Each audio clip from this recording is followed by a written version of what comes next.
I actually had a CFO call me once. He had about 7 people in his accounting department, all the way from bookkeeper to like controller. So he had management layers in that.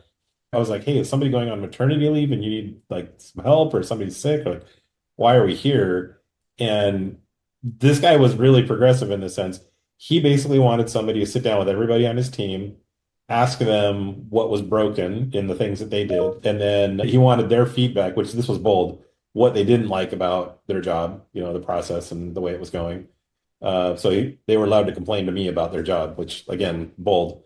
We went through and just spent about a week and a half capturing all the processes, all the good, the bad, and then kind of distilling that down into a report. And we sat down with everybody on the team, including the team members, and went through it. And then when I would present their feedback, he would ask them directly, like, "So why was this your feedback?" And it really great environment, right? By the way, that's a whole different case study on culture.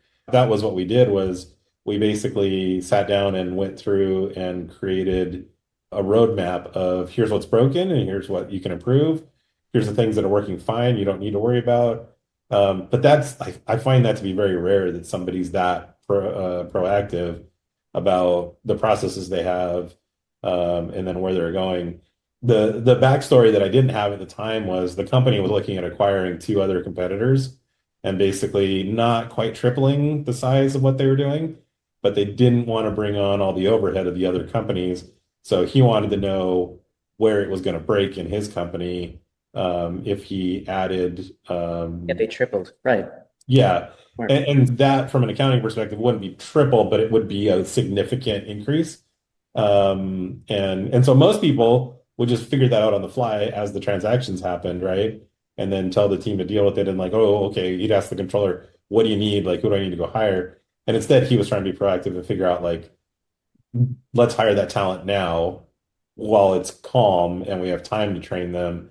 And then when we need that bandwidth, it's instantly there, right? Like, Mhm. because his thought was, I'm going to take my people who are established here in this industry and put them on the new stuff. I want the new people coming in on the stuff that we are already experts at, which was their own stuff, which I was like, genius, because you're all the resources to answer their questions.